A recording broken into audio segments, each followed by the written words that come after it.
Hello friends, welcome to GS now. दोस्तों, हम लोग करंट अफेयर्स का क्विक रिवीजन कर रहे हैं, जिसमें 6 मंथली हम लोग करंट अफेयर्स का पार्ट 1 नेशनल के पार्ट 1 को हम लोग देख चुके हैं। उसी कड़ी में आगे बढ़ते हुए पार्ट 2 को हम लोग अब कवर करेंगे। ये आने वाले एग्जामों जैसे पेट 2023 यूपी ट्रिपल एस सी के थ्रू होने वाला है उसके लिए, या फिर ARO एग्ज़ाम जो होने वाले हैं जिसका नोटिफिकेशन जल्द ही आने वाला है, उसके लिए बहुत ही महत्वपूर्ण है।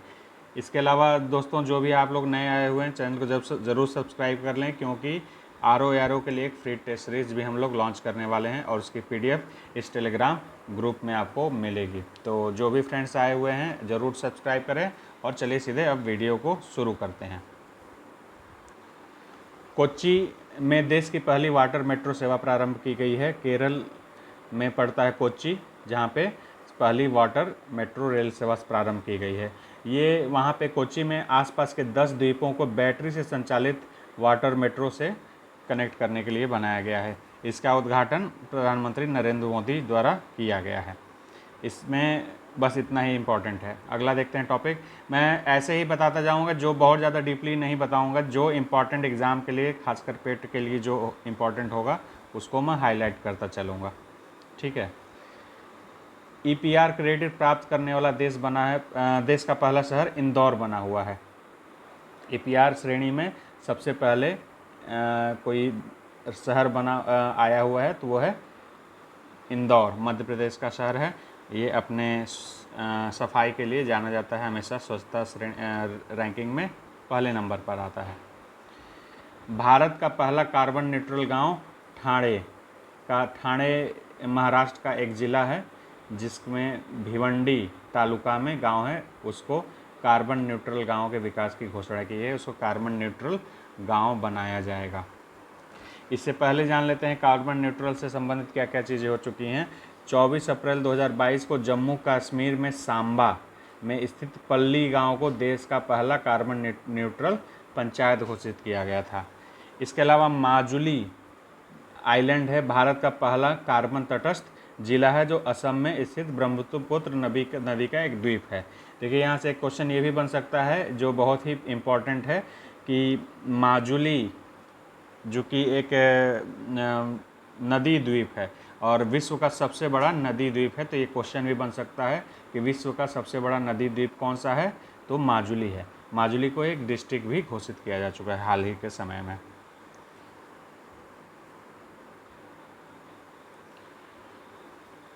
विश्व के 10 विश्वसनीय समाचार ब्रांड की रैंकिंग आई है, जिसमें ये रैंकिंग रायटर इंस्टीट्यूट लिमिटेड द्वारा जारी की है। रायटर्स न्यूज़ एजेंसी एक है जो काफ़ी फेमस है वर्ल्ड लेवल पे, उसी का रैंकिंग है। इसमें ऑल इंडिया रेडियो को नंबर 1 घोषित किया गया 69% रैंकिंग के साथ। इसके अलावा नंबर 2 पे BBC न्यूज़, ये इंपॉर्टेंट है, इसको ध्यान रखिएगा। ये रैंकिंग एक बार, BBC न्यूज़ जो है दूसरे नंबर पे है वर्ल्ड वाइड। उसके अलावा CNN न्यूज़ 18 है नंबर 3 पे, और DD इंडिया है नंबर 4 पे।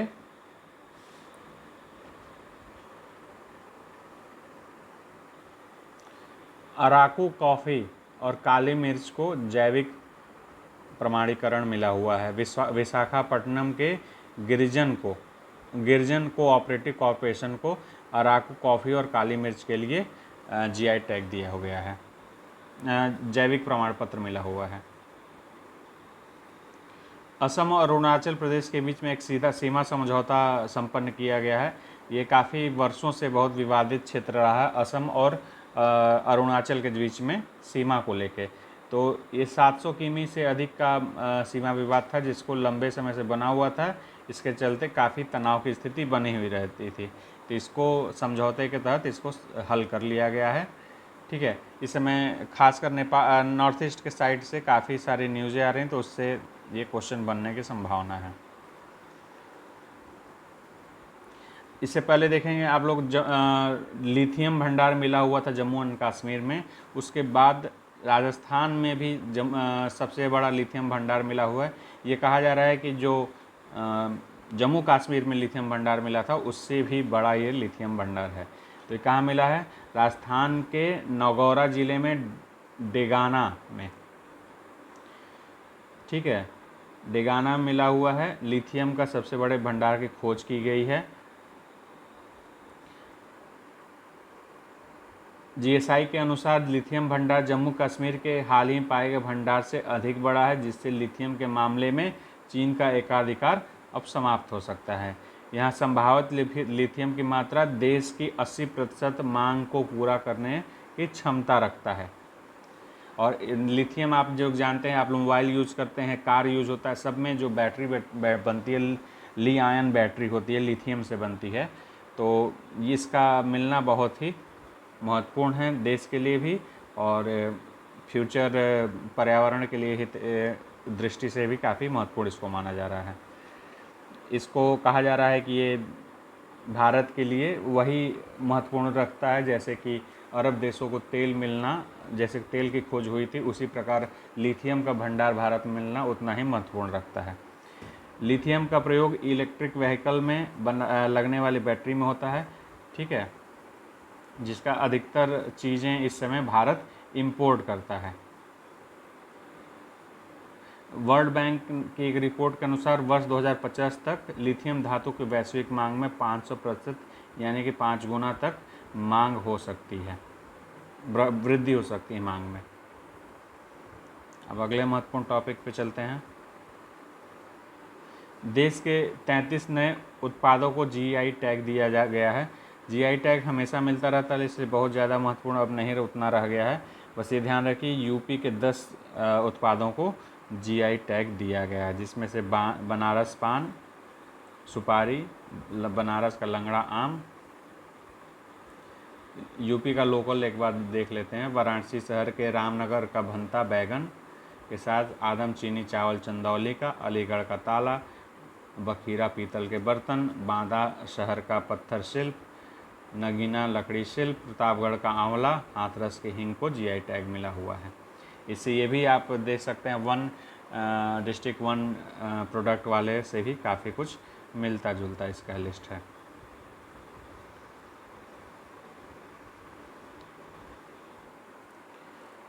ये देखिए महत्वपूर्ण एक क्वेश्चन है। लीगो के बारे में पिछले 2-3 सालों से काफ़ी न्यूज़ है। ऑब्जर्वेटरी स्थापित करने के काफ़ी प्रयास किए जा रहे थे भारत में, उसकी स्थापना हो गई है। लीगो यानी कि laser interferometer gravitational wave observatory India लगाया गया है भारत में, चूँकि स्थापित हो रहा है इसलिए, ठीक है। ये असल में अंतरिक्ष के अनुसंधान में प्रयोग किया जाने वाला टेलीस्कोप होता है, जो काफ़ी बृहद आकार का होता है। इसके बारे में देख लेते हैं क्या क्या है। 6 अप्रैल 2023 को 2600 करोड़ रुपए की लागत से बने लीगो इंडिया की स्थापना किए जाने का अंतिम निर्णय लिया गया। परमाणु ऊर्जा विभाग ने इस बारे में जानकारी बनाकर ब्रह्मांड की बेहतर समझ और न्यूट्रॉन, सितारों, ब्लैक होल जैसी खगोलीय अवधारणाओं के अध्ययन के लिए गुरुत्वीय तरंगों की महत्वपूर्ण भूमिका हो सकती है, ठीक है। लीगो इंडिया का संचालन परमाणु ऊर्जा विभाग करेगा। ये देखिए महत्वपूर्ण है, लीगो का संचालन कौन करेगा, तो परमाणु ऊर्जा विभाग करेगा। परियोजना के लिए महाराष्ट्र के हिंगोली जिले में 174 हेक्टेयर ज़मीन को अधिग्रहित किया जा चुका है। परियोजना के लिए पर्यावरणीय मंजूरी भी मिल चुकी है। मतलब कि ये लीगो जो स्थापित होगा महाराष्ट्र के हिंगोली ज़िले में स्थापित होगा। अब अंतरिक्ष से संबंधित देखिए एक नीति भी जारी की गई है, उसके बारे में कुछ महत्वपूर्ण चीज़ें हैं। इसमें सबसे ज़्यादा महत्वपूर्ण क्या चीज़ है, इस नीति में रणनीतिक क्षेत्र मतलब स्ट्रेटेजिकल एरिया को छोड़कर, जहाँ पे सिक्योरिटी से रिलेटेड चीज़ें होती हैं या फिर सेना या इससे संबंधित, तो स्ट्रेटेजिकल एरिया को छोड़कर बाकी अंतरिक्ष क्षेत्र में निजी क्षेत्र के लिए खोल दिए गए हैं। जो भी अंतरिक्ष क्षेत्र है सब कुछ निजी कंपनियों के लिए छोड़ दिया गया है, स्ट्रेटेजिकल एरिया जहाँ पे आते हैं उनको हटाकर। ये सबसे महत्वपूर्ण इसमें है।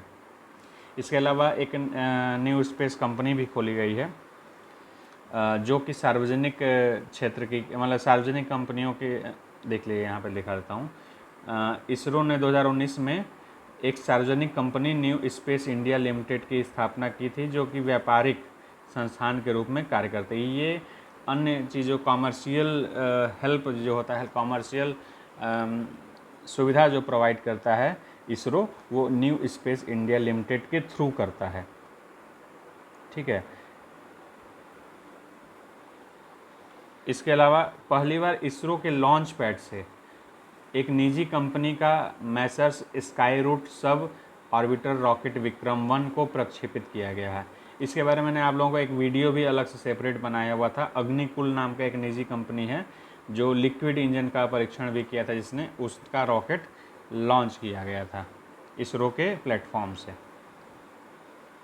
हिमालय के कांगड़ा चाय को यूरोपियन आयोग ने संरक्षित भौगोलिक संकेतक के रूप में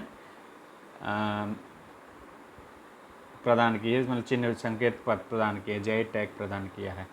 ठीक है। हिमाचल के कांगड़ा जिले में उगाई जाती है स्पेशल टाइप की कांगड़ा चाय।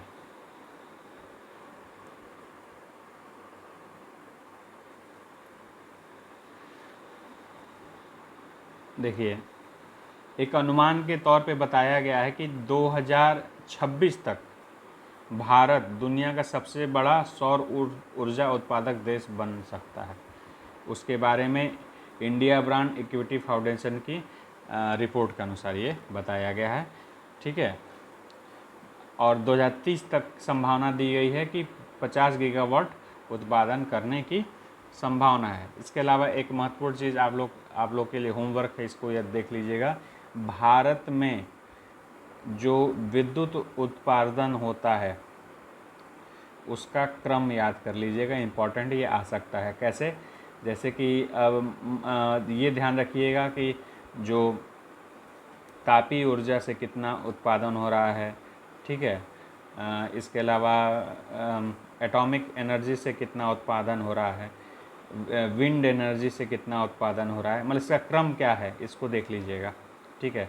और आप लोग नहीं देखें तो मैं ग्रुप पे भी या तो मैं शेयर कर दूंगा बना के क्या इसका क्रम है। ये इससे क्वेश्चन उठने की बहुत संभावना मुझे लग रही है, तो इसलिए मैं एक काम करूंगा, मैं टेलीग्राम ग्रुप में इसको बना के आपको भेज दूंगा कि इसका क्या क्रम है। तो अगर नए हैं आप लोग तो टेलीग्राम ग्रुप से ज़रूर जुड़ जाएं, वहाँ पे महत्वपूर्ण PDFs और सारी चीज़ें प्रोवाइड की जाती हैं। और फ्यूचर में अभी RO आने वाला है 2023 का, उसके लिए फ्री एक टेस्ट सीरीज़ शुरू की जाएगी, जिसका PDF भी उसी टेलीग्राम ग्रुप में प्रोवाइड किया जाएगा। और प्लान तो उसके लिए बड़ा है कि पूरा एज ए होल किया जाए, तो देखते हैं क्या होता है उसमें, कैसे कैसे डेवलपमेंट होते हैं आपको प्रोवाइड, लेकिन फ्री ऑफ कॉस्ट होगा, इतना कंफर्म है। तो तैयारी कर रहे हो RO के लिए भी तो ज़रूर से जुड़ें। ठीक है।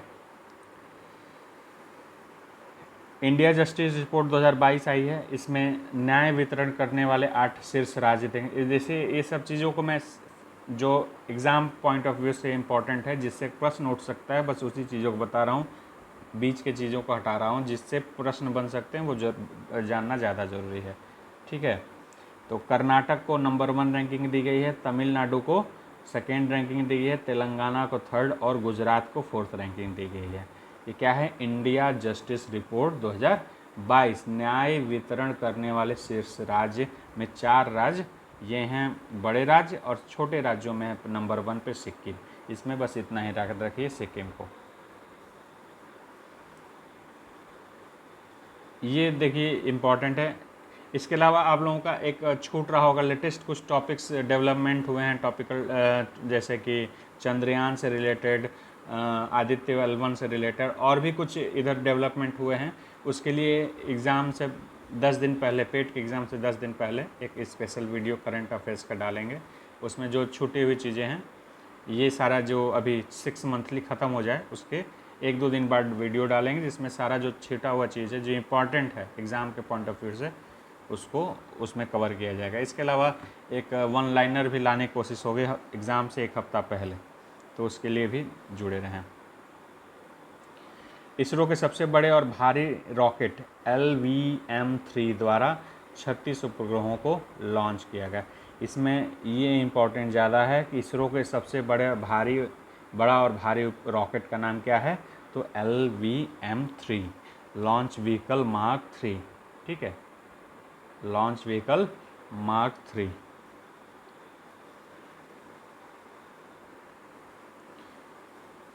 इसके अलावा कुछ इम्पोर्टेंट बिंदु ये हैं, इसरो ने इस लॉन्च के लिए जिस विशालकाय LVM-3 रॉकेट का प्रयोग किया, उससे जो तकनीक प्रयोग की गई है वह गगनयान मिशन के लिए भी प्रयोग की जानी है। गगनयान मिशन जो है मेन्ड व्हीकल को अंतरिक्ष में भेजने का है, तो इसके लिए बड़े रॉकेट का प्रयोग होना है, इसके लिए इसको डेवलपमेंट किया गया है। इस टेक्नोलॉजी का यूज किया जाना है गगनयान मिशन में। इस रॉकेट के बारे में खासियत ज़रा देख लेते हैं। इसमें जो फर्स्ट चरण, ये 3 चरणों वाला है, पहले ही जाने 3 स्टेप का रॉकेट है। पहला चरण में जो ईंधन यूज होता है किस तरह का है, तरल ठोस ईंधन है, ठीक है। दूसरा जो स्टेप है उसमें तरल ईंधन मतलब लिक्विड ईंधन, और तीसरा जो चरण है क्रायोजेनिक इंजन के रूप में प्रयोग होता है, ठीक है। 3 चरणों वाला ये रॉकेट था। जो क्रायोजेनिक स्टेप है उसमें तरलीकृत ऑक्सीजन मतलब लिक्विड ऑक्सीजन और हाइड्रोजन का प्रयोग किया जाता है।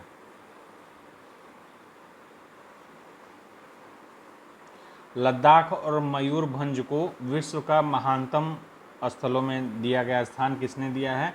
अमेरिका का एक मैगजीन है टाइम, जो रैंकिंग करता है बहुत सारी चीज़ों की, तो उसने रैंकिंग की है। टॉप 50 स्थान की सूची में भारत का लद्दाख और उड़ीसा का मयूरभंज शामिल किया गया है, ठीक है। लद्दाख को 31 रैंक पे और मयूरभंज को 32वें स्थान पर। विश्व के महानतम स्थलों की सूची को तैयार करने के लिए पत्रिका ने अपने नेटवर्क के जरिए रोमांचक अनुभव प्रदान करने वाला स्थानों का नामांकन मांगे थे, उसी के लिस्ट में आया है। मयूरभंज किस लिए फेमस है? इसमें अत्यधिक दुर्लभ काले बाघ को देखने के लिए पृथ्वी पर एकमात्र स्थान है, मतलब ये सिर्फ यहीं मिलते हैं पूरी दुनिया में, काले बाघ मयूरभंज में। लद्दाख के पहले गांव का उल्लेख किया गया है जिसमें भारत का पहला डार्क स्काई रिजर्व नामित किया गया है, ठीक है। एक डार्क स्काई रिजर्व का किया गया है अनाउंसमेंट, जिसमें कि ओपन मतलब कि स्काई में जो प्रदूषण मुक्त हो जाए उसके लिए रिजर्व, मतलब कि उस पूरा देखने के लिए अंतरिक्ष में, उसके लिए ये बनाया गया है और इसके लिए नॉमिनेटेड किया गया है। लद्दाख आश्चर्यजनक अल्पाइन परिदृश्य और तिब्बती बौद्ध संस्कृति के लिए टाइम की सूची में शामिल किया गया है। ये इस वजह से शामिल किया गया है, और ये एक इम्पॉर्टेंट है, ये हमको लग रहा है 2 या 3 साल पहले, 1 या 1.5 साल पहले डार्क स्काई रिजर्व घोषित किया गया था कि वहाँ पे बनाया जाएगा।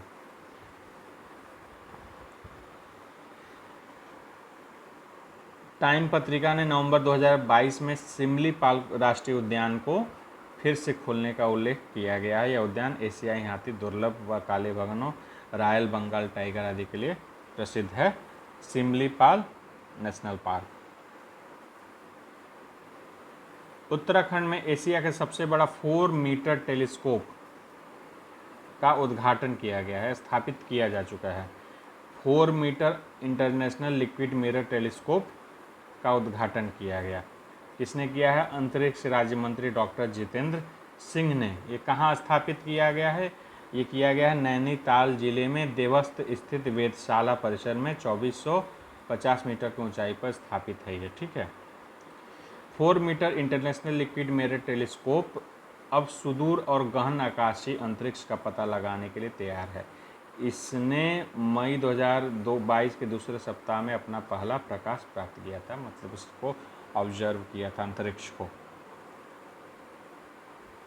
International liquid mirror telescope 4 metre व्यास का घूमने वाला दर्पण से मुख्यतः खगोलीय प्रेक्षणों के लिए डिजाइन किया गया है। यह टेलीस्कोप गहरे आकाशीय आकाश क्षुद्र ग्रहों से लेकर सुपरनोवा अंतरिक्ष मलबे तक की वस्तुओं का वर्गीकरण करेगा। टेलीस्कोप में प्रकाश के एकत्र करने और केंद्रित करने के लिए तरल पारे की एक पतली परत से बना 4 मीटर व्यास का घूमने वाला दर्पण लगा है। ये टेलीस्कोप के बारे में थोड़ी बहुत जानकारी है। जापान के प्रधानमंत्री भारत की यात्रा पे थे। प्रधानमंत्री कौन है जापान के? Fumio Kishida. ये याद रखिएगा, ये ज़्यादा इम्पोर्टेंट है पूरे इसमें क्या क्या बातें हैं उससे ज़्यादा। और भारत जापान का मेनली जो बात हुआ है, अच्छा हाँ ये देख ले, भारत जापान 2023 को टूरिज्म एक्सचेंज वर्ष के रूप में मना रहे हैं दोनों, ठीक है। इसके लिए दोनों देशों ने connecting Himalayas with the mount Fuji, Himalaya Bharat का है और माउंट फूजी कहाँ पड़ता है? जापान में। तो इस थीम को चुना हुआ है भारत और जापान ने, connecting Himalayas with mount Fuji नाम का थीम चुना गया है टूरिज्म एक्सचेंज वर्ष के लिए, जो कि 2023 है। Mumbai Ahmedabad high speed rail corridor बन रहा है, जो कि जापान के सहायता से बन रहा है, तो उसके लिए चौथी किस्त की ऋण प्रदान की गई है। इसके अलावा ऑस्ट्रेलिया के प्रधानमंत्री की भारत यात्रा है। ऑस्ट्रेलिया के प्रधानमंत्री का नाम क्या है? एंथनी अल्बनीश। ये नाम रखिएगा याद, क्योंकि ये भी है महत्वपूर्ण। इसके अलावा ऑस्ट्रेलिया से जुड़ी हुई एक चीज़ ये है, डिकिन विश्वविद्यालय। डिकिन विश्वविद्यालय एकमात्र मतलब कि भारत का बाहर का या अंतर्राष्ट्रीय विश्वविद्यालय है माफ़ कीजिएगा। डिकिन विश्वविद्यालय जो है अंतर्राष्ट्रीय मतलब ऑस्ट्रेलिया भारत के बाहर का विश्वविद्यालय है, जो पहला एक इंटरनेशनल यूनिवर्सिटी है जिसने भारत में अपना परिसर स्थापित किया गया, ठीक है। तो गुजरात में किया है इसने। भारत में एक विदेशी परिसर खोलने में पहला विदेशी विश्वविद्यालय है। यह गुजरात के international finance tech city Gandhinagar में स्थापित होगा। तो जो ऑस्ट्रेलिया के प्रधानमंत्री भारत आए थे, डिकिन विश्वविद्यालय की एक सभा में हिस्सा लिया था, ठीक है। जो भारत में जो परिसर स्थापित हो रहा है वहाँ पे उन्होंने एक हिस्सा लिया था। और ये डिकिन विश्वविद्यालय ऑस्ट्रेलिया का विश्वविद्यालय है, ध्यान रखिएगा। देश का सबसे लंबा रेलवे प्लेटफॉर्म धारवाड़ में पड़ता है। धारवाड़ से आप लोगों को ध्यान होगा कहाँ का? कर्नाटक का, ठीक है। स्टेशन का नाम है श्री सिद्धरूढ़ा स्वामी जी हुबली स्टेशन, ठीक है। दुनिया का सबसे लंबा प्लेटफॉर्म है यहाँ पे। यह दक्षिणी पश्चिम रेलवे के अंतर्गत में आता है, मतलब साउथ वेस्ट रेलवे में। इसकी लंबाई क्या है प्लेटफॉर्म की? 1507 मीटर, ठीक है। Guinness book world of record में नाम दर्ज कराया गया। इससे पहले कौन था? गोरखपुर का स्टेशन था जो सबसे ज़्यादा लंबा था। महाराष्ट्र हाईवे पर दुनिया का पहला बांस क्रैश बैरियर स्थापित किया है। महाराष्ट्र का हाईवे है चंद्रपुर यवतमाल वाला, उस पर बांस का जो क्रैश बैरियर लगता है, जिससे गाड़ियाँ हाईवे जो हाई स्पीड हाईवे होते हैं, जो गाड़ियाँ आकर एक्सीडेंट करती हैं तो रोकने के लिए किनारे किनारे लगे रहते हैं, या कहीं के बीच में लगाए जाते हैं डिवाइडर के रूप में, वहाँ पे क्रैश करने के लिए बालू वालू लगाया गया। तो पहली बार बांस का बनाया गया है, ठीक है।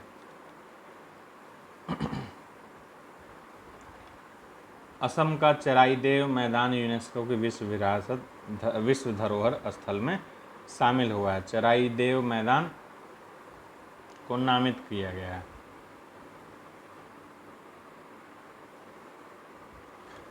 यह मैदान जो क्या है, किस लिए फेमस? असम के पुराने राजवंश अहोम साम्राज्य से संबंधित है। इसकी स्थापना चाउनलुंग ने की थी। इसे असम का पिरामिड के रूप में भी जाना जाता है, ठीक है। ये ऐतिहासिक स्थल शिवसागर शहर से लगभग 28 किलोमीटर दूर पर पड़ता है।